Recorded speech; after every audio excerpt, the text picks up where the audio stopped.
Bonsoir, je m'appelle Siad Amel, étudiante dans l'université de Kasdinougbeh Oueglet. Troisième année, géologie fondamentale.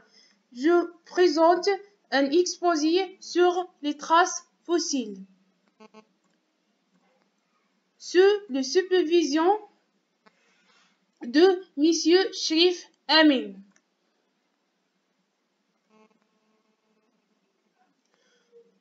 On commence.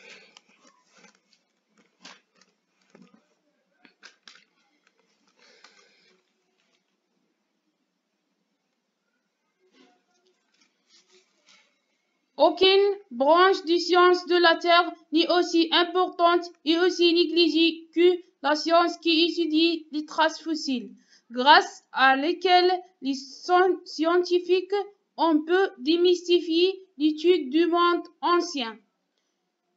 Quelle est la définition des traces fossiles? Comment on peut classer ces traces? Quelles sont les zonations et les environnements sédimentaires des traces fossiles?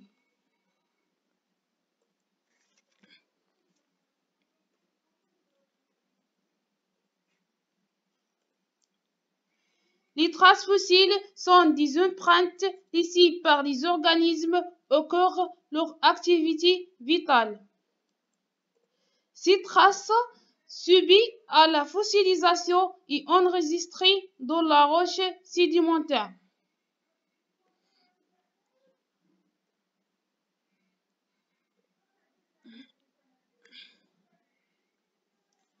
On peut classer ces traces à partir de trois manières. La première manière est la classification taxonomique. Cette classification basée sur la nomenclature des traces fossiles. La deuxième classification est la classification éthologique, est basée sur le comportement des organismes.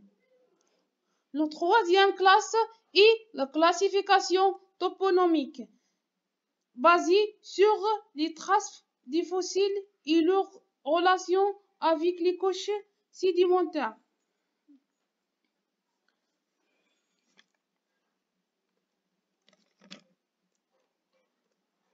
Le changement des ichnofossiles a conduit à la différence dans les zones et les environnements des traces fossiles.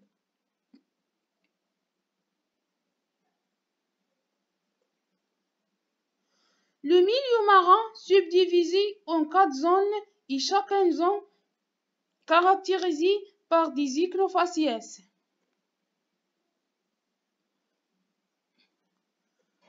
Le premier ichnofacies est scolytose. Les scolytoses sont des ichnofacies trouvées verticalement sous forme la lettre E.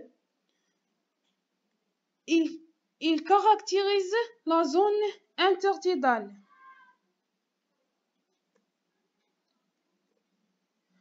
Le deuxième, Kirisiana.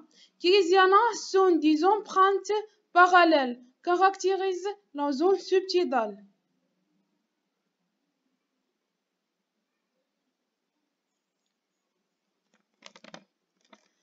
Les ophiuchos sont des traces indiquent le milieu riche en matière organique et diminué de l'oxygène, caractérise la zone bathyale.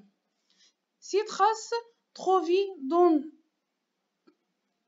les zones Crisiana et Nerites.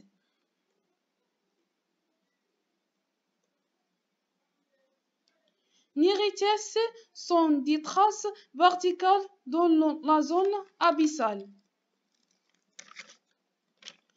Plus que ces traces, il y a des autres traces particulières et la bioturbation qui est les traces de moulage ou mouvement des sédiments par l'action des organismes vivants, soit l'organisme animal ou végétal, et la bioérosion et les effets des organismes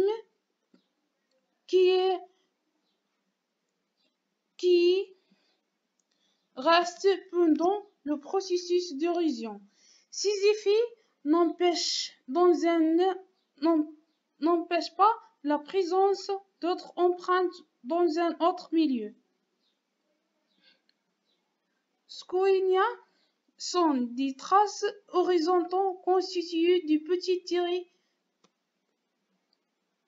et locomotion, c'est les traces les plus courantes dans le milieu continental.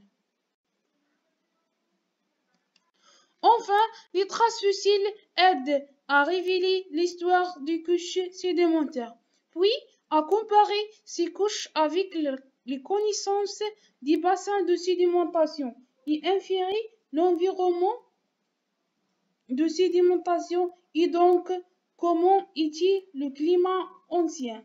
Mais ces études restent obscures.